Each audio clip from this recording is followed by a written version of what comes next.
వ్యతిరేకించినటువంటి party. Telangana రాష్ట్రంలో BC ముఖ్యమంత్రిని ప్రకటించి కనీసం శాసనసభ పక్ష నాయకుడు చేయలేకపోయిన మీరు బీసీ అధ్యక్షుడు ఉంటే ఆ అధ్యక్షుని ఎదుగు చూడలేక బండి సంజయ్ని తొలగించి కేసీఆర్ మౌత్ పీస్ కిషన్ రెడ్డిని పెట్టింది మీరు.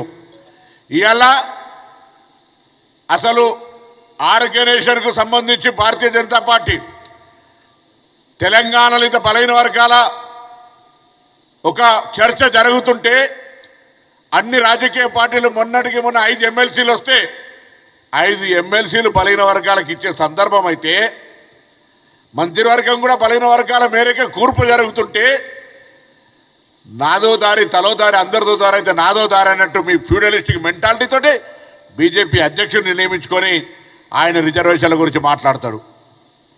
మేము అడుగుతా ఉన్నాం, ఇలా కాంగ్రెస్ పార్టీ ప్రభుత్వం తెలంగాణ 42% రిజర్వేషన్లు చేయాలనే చిత్తశుద్ధితో ఉంది.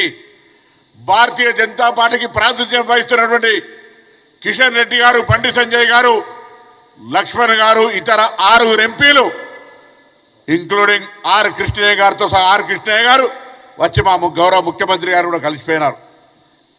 మా ముఖ్యమంత్రి గారు ప్రకటించినారు అనేక శాసనసభలో బయట అఖిలపక్షం అంటే అఖిలపక్షం, మంత్రివర్గం అంటే మంత్రివర్గం ఢిల్లీకి వచ్చి ప్రధానమంత్రి గారిని కలవడానికి సిద్ధంగా ఉన్నాం. మా యొక్క ఆకాంక్షను పూర్తి చేయండి, మా రాష్ట్ర బలహీన వర్గాల ఆకాంక్షను పూర్తి చేయమని అడిగినాం.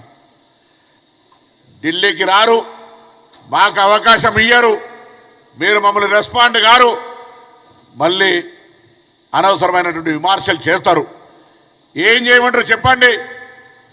దానికి తోడు టీఆర్ఎస్ పార్టీలో అరే కనీసం ఇప్పుడు ఉన్నటువంటి చాలామంది నేను పేర్లు తీసుకోదలుచుకోవాలి, ఎందుకంటే వాళ్ళు కూడా మా బలహీన వర్గాల బిడ్డలే. వాళ్ళని అడుగుతా ఉన్నా, టీఆర్ఎస్ అధ్యక్ష పదవి, కార్యనిర్వాహక అధ్యక్ష పదవి, శాసనసభపక్ష నాయకుడు ఎక్కడ కూడా బీసీ ఎస్సీలు అర్హత లేరా? వాళ్ళకేమో అయ్యే చేత కాదు, కానీ ఆ పార్టీలను న్యాయం చేయలేక, న్యాయం అడగలేక, న్యాయం అడిగేటువంటి పరిస్థితి ఆ పార్టీలో ప్రజాస్వామ్యం లేక తెలంగాణ కాంగ్రెస్ ప్రజా పాలన ప్రభుత్వం బలహీన వర్గాల కొరకు ఇంత ఒక చారిత్రాత్మక నిర్ణయం చేసుకొని ప్రజాస్వామికంగా న్యాయపరంగా ముందుకు పోతుంటే ఎందుకు ఈ సందర్భంగా అడ్డంకులు చేస్తూ ఉన్నారు? కాలుకు నరుషుడు కాళ్ళల్లో కట్టెబెట్టినట్టు. అరే వీలైతే చేతనైతే ఒక న్యాయపరమైన, సామాజిక పరమైన, రాజకీయపరమైన సలహా చెప్పండి. దీన్ని ఏ విధంగా అధిగమిస్తాం? నేను ఎవరో చెప్పిన, ఒకవేళ ఎవరైనా రాజకీయ పార్టీ, అది టీఆర్ఎస్, బీజేపీ, ఈ రిజర్వేషన్ల ప్రక్రియలు ఎక్కడైనా అడ్డం పడితే ఆనాడు తెలంగాణ ఉద్యమంలో ఒక్కొక్కరికి ఎటువంటి పరిస్థితి జరిగిందో ఇవాళ తెలంగాణలో ఉన్నటువంటి బలహీన వర్గాలంతా ఒక వేదిక మీదకి వచ్చి ఐక్యంగా ఇచ్చి ఈ ప్రభుత్వం ఇచ్చిన రిజర్వేషన్ ఒక గిఫ్ట్ను, ఆ అవకాశాన్ని ఎటువంటి పరిస్థితుల్లో జారిపోకుండా కాపాడుకునే బాధ్యత తెలంగాణ రాష్ట్ర బీసీ నాయకులది, బీసీ మేధావులది, బీసీలకు సంబంధించినటువంటి అన్ని రాజకీయ పార్టీల్లో ఉన్నటువంటి వ్యక్తులది. ఇంతకంటే ఇంకేం చేయమంటారు అడుగుతానా? లక్ష్మణ్ గారు మీరు చెప్పండి. మేము రావడానికి సిద్ధంగా ఉన్నాం. ఢిల్లీకి వచ్చి ప్రభుత్వం పంపిన ప్రతిపాదన గవర్నర్ గారితో దగ్గర, రాష్ట్రపతి దగ్గరనది, దాన్ని ఆమోదింపజేయండి. లేదా ఇక్కడ మేము చేసినటువంటి పద్ధతి న్యాయపరమైన పద్ధతి, ఎవరో మాట్లాడుతున్నారు ఆర్డినెన్స్ దేని కొరకు తీస్తున్నాం? ఆర్డినెన్స్ దేని కొరకు ఇవ్వాలి? మీరు ఒకవేళ అంటే గవర్నర్ గారిని కూడా ఇన్ఫ్లుయెన్స్ చేసే విధంగా ఆమోదిస్తారా అని అనుమానపడే విధంగా మాట్లాడుతుంటే ఏమర్థం చేసుకోవాలి తెలంగాణ ప్రజలు? శాసనసభ రన్నింగ్ లేనప్పుడు ప్రభుత్వాలకు క్యాబినెట్ హక్కు ఉంది ఆర్డినెన్స్ తెచ్చేది. ఆర్డినెన్స్కు రాష్ట్రపతి గారి దగ్గర ఉన్న బిల్లుకు సంబంధం లేదు.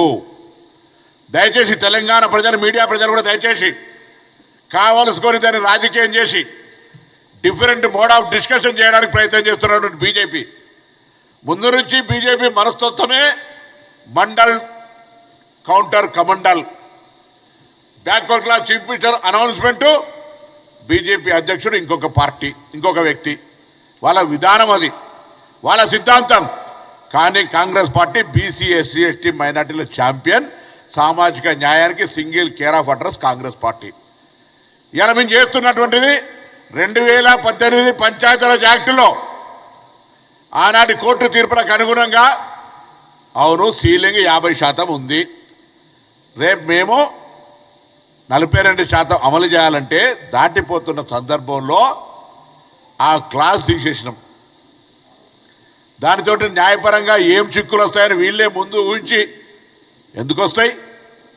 మీ పార్టీలో న్యాయస్థానం లేచి మీరు సతాయించదలుచుకున్నారా?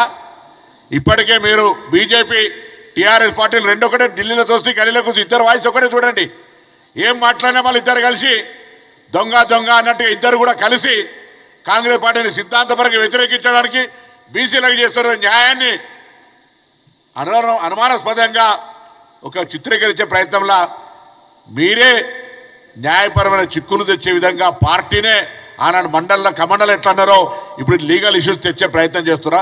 అట్లా మీరు తేనట్టయితే బరాబర్ తెలంగాణ 42% రిజర్వేషన్తో ముందుకు పోతుంది. ఈ తెలంగాణలో స్థానిక సంస్థలలో 42% ప్రజాప్రతినిధులు పెరుగుతారు. మీకు ఇష్టం లేకపోతే ఇటువంటి మాటలు బయటకు వస్తూ ఉన్నాయి.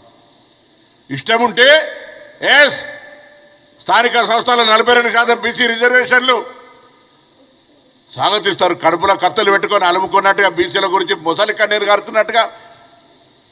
అసలు నాకైతే అనుభవజ్ఞుడు లక్ష్మణ్ గారు మాట్లాడుతుంటే ఆయన ఆర్డినెన్స్ గురించి మాట్లాడతాడు, లేదా రాష్ట్రపతి గారి దగ్గర గురించి మాట్లాడతారు, లేదా ఎట్లా చెల్తుంది అంటాడు.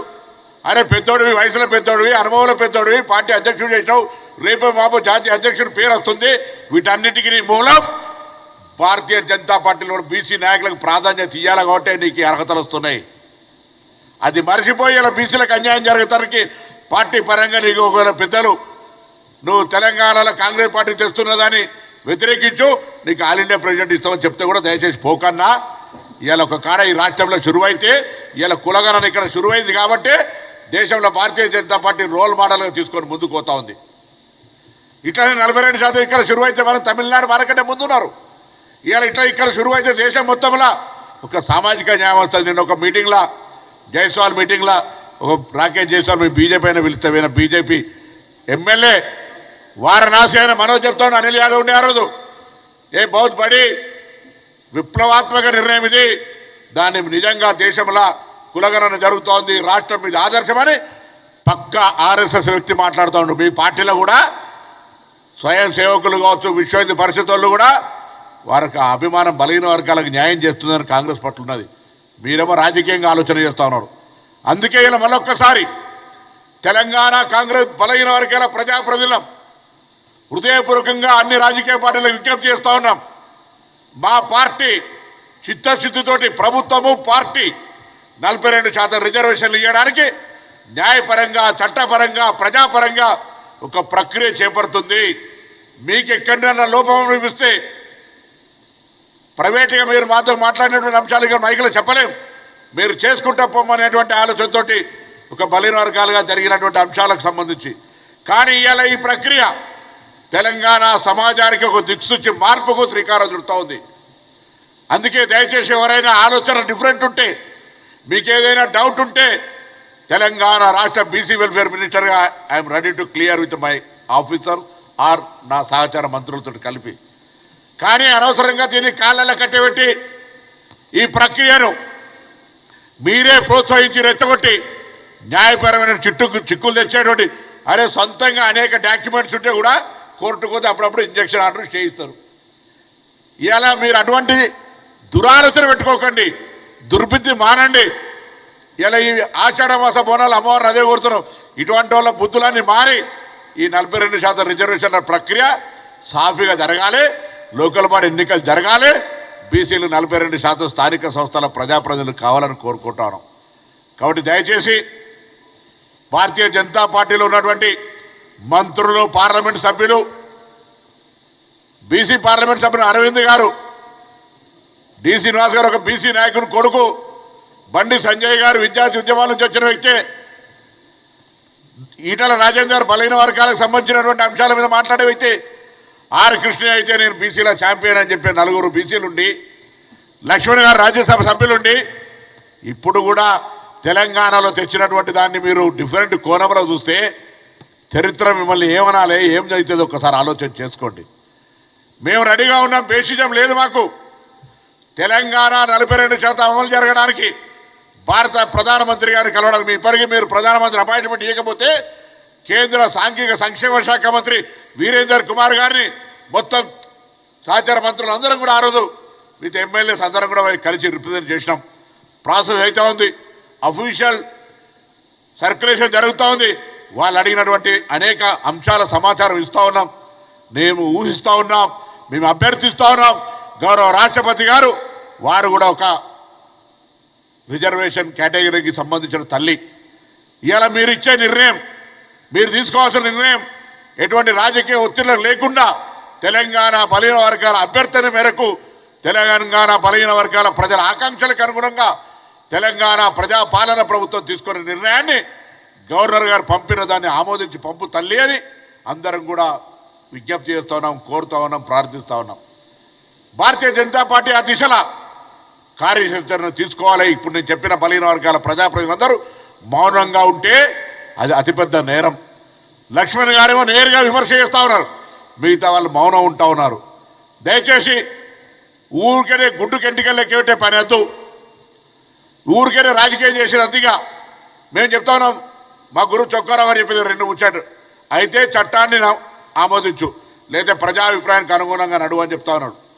ఇలా చట్టం కూడా అనేక కోర్టులు ఎంపైరికల్ డాటా ప్రామాణికమైన సమాచారం ఉంటే రాష్ట్ర ప్రభుత్వాలు నిర్ణయం తీసుకోవచ్చని ఈడబ్ల్యూఎస్ కేసులు కూడా అనేకమైనటువంటి డిసిషన్స్ ఉన్నాయి.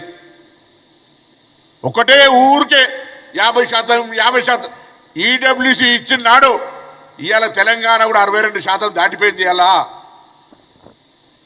27% బీసీలు, 10% ఎస్టీలు, 15% ఎస్సీలతోటి ఈడబ్ల్యూఎస్ కలుపుకుంటే 62% అయింది. రాళ్ళ రాష్ట్రాల్లో 50% కోటా ఎప్పుడూ అయిపోయింది.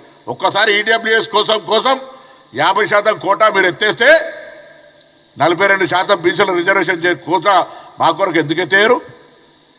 ఎందుకు బీసీలకు అంత చైతన్యం లేదా, స్పిరిట్ లేదా, ఆలోచించలేరు అనుకుంటున్నా? గ్రామాల్లో ఈరోజు ఆనాడు తెలంగాణ కోసం ఐక్యంగా ఏ కుల సంఘాలు వంట వార్పులు చేసి జాయింట్ యాక్షన్ చేసినో ఆలోచన చేస్తలేరా? ఇలా కాంగ్రెస్ పార్టీ బలహీన వర్గాల కొరకు ఇంత ఫేర్గా, ఇంత ట్రాన్స్పరెంట్గా రిజర్వేషన్ రావాలని చేస్తున్న ప్రక్రియ గమనిస్తలేరా? ఎవరో అడ్డం పడుతున్నారో గమనిస్తలేరా? ఏ రాజకీయ పార్టీ దీని మూల్యం చెల్లించక తప్పుతుందా? ఊరుకుంటారా బలహీన వర్గాల నాయకత్వం? ఇది మంచి పద్ధతి కాదు. అందుకే దయచేసి మరొక్కసారి విజ్ఞప్తి చేస్తూ ఉన్నాం. మొన్న మేము శ్రీహరన్న కేశవరావు గారు అయితే అందరూ 2 చేతులు జోడించి దండం పెట్టినాం. అది బలహీనత కాదు, అది అభ్యర్థన. దాన్ని మీరు బలహీనం అనుకుంటే గ్రామాల్లో మా బలహీన వర్గాల బిడ్డలు సీరియస్ అయితే మొష కులాలు కొన్ని ఉంటాయి, జాగ్రత్త. అట్లా వద్దు. దయచేసి మాకు సహకరించండి. ప్రభుత్వ నిర్ణయం 42% రిజర్వేషన్లకు, రేపు 42% రిజర్వేషన్ ఇచ్చాక మీ పార్టీ ఆడో మా పార్టీ ఆడో ఏ పార్టీ ఆడో బీసీ గెలుస్తాడు. అందుకు అవకాశం ఇవ్వని తెలంగాణ కాంగ్రెస్ ప్రజాప్రతినిధులం హృదయపూర్వకంగా విజ్ఞప్తి చేస్తా ఉన్నాం. నేను దాని మీద మళ్ళీ నిన్న మా అధ్యక్షుడు మాట్లాడిన, దయచేసి ఇవాళ మా అభ్యర్థన దీనికి అడ్డం వస్తున్నటువంటి వాళ్ళ గురించి తప్పకుండా అది మాట్లాడతాం. ఎవరైనా వారు చెప్తున్నట్టు కొన్ని సామెతలు ఉండొచ్చు, కానీ మహిళల పట్ల కాంగ్రెస్ పార్టీకి అపారమైన గౌరవం ఉంది. కొన్ని కొటేషన్స్ ఉండొచ్చు, నువ్వు నేను మాట్లాడుకోవచ్చు, ఇంకో మహిళతో అటువంటి మాటలు మాట్లాడే సందర్భం తప్పు. అది ఎవరైనా ప్రజాస్వామికవాదులు అందరూ ఖండిస్తారు. సేమ్ టైం దాడులు కూడా జవాబు కాదు. మాటలు తప్పు, ఏదైనా డెమోక్రటిక్గా జరగాలి. మేము ఇంత మాకు ఆక్రోశం ఉంది, ఆవేదన ఉంది. మేము ఇంత న్యాయంగా, చట్టపరంగా ప్రజల ఆకాంక్ష కొరకు ఇంత లీగల్ తీసుకొని పోతూ ఉంటుంటే కొంతమంది స్టేట్మెంట్లు చూస్తే మేము కూడా దాడులు చేయాలి. కానీ మేము అంటలేము, మేము దండం పెడుతున్నాం, బతిమలాడుతున్నాం, ధైర్యం ఏమని అడుగుతా ఉన్నాం. గతంలో పాత మర్చిపోయి మండల్ టు కమండల్ అని చెప్తున్నాం. ఇవాళ మాకు సహకారం చేయమని అడుగుతా ఉన్నాం, అభ్యర్థన చేస్తా ఉన్నాం. సో అటువంటి విధంగా ఉండాలి. ఏదైనా కొన్ని కామెంట్స్ అనేటువంటి అట్లా కామెంట్స్ తోటి ప్రాణాలు పోతాయి, కొంత పెద్ద ఉద్యమాలు జరుగుతాయి. అటువంటి కామెంట్స్ అనేటువంటి సందర్భం, సముచితమైనటువంటి విధానము, పద్ధతి ఎదుటి వాళ్ళ గురించి మాట్లాడినప్పుడు మాట్లాడాలని ఈ సందర్భంగా అనుకుంటున్నాను. మేమేమన్నా నేను నా ప్రెస్ కాన్ఫరెన్స్ చేసే సందర్భంలో నేను ఒక మహిళ ఎవరి పేరు తీయలే, నేనేమనలే. మహిళల పట్ల మా ప్రభుత్వానికి, మా పార్టీకి ఉన్న గౌరవం గురించి మాట్లాడినాను. ఏం ఉత్సాహం చూపెట్టి మీరు నాకు అర్థం కాలే చారి గారు. నేను ఏం అత్యుత్సాహం చూపెట్టినా లేకపోతే నేనేమన్నానో నాకు అర్థం కాలేదు. ఇప్పుడు మీరు అంటే మీ మహిళలకు అటువంటి సంఘటన జరిగితే మాట్లాడద్దంటారా? మేమేమన్నా ఆయన అడిగే ఒక ప్రశ్న, మా ప్రెస్ కాన్ఫరెన్స్ అది కంటెంట్ కాదు. మిత్రుడు పాత్రికేయుడు, నీ సహచార పాత్రికేయుడు అడిగిండు. సహచార పాత్రికేయుడు అడిగిన ప్రశ్నకు మహిళలంటే మా కాంగ్రెస్ పార్టీకి గౌరవం ఉంది, కొన్ని సామెతలు మహిళలకు సంబంధించినటువంటి మనోభావాలు దెబ్బతీయద్దు, అదే సందర్భంలో దాడులు జవాబు కాదని చెప్పారు. దీన్ని మేము ఏంది వాట్ ఈస్ టొమాటో?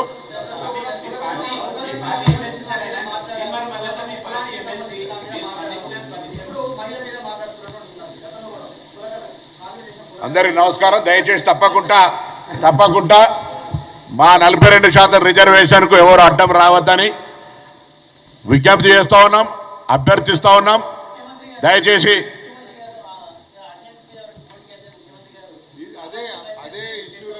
ఇప్పుడు ఏమన్నా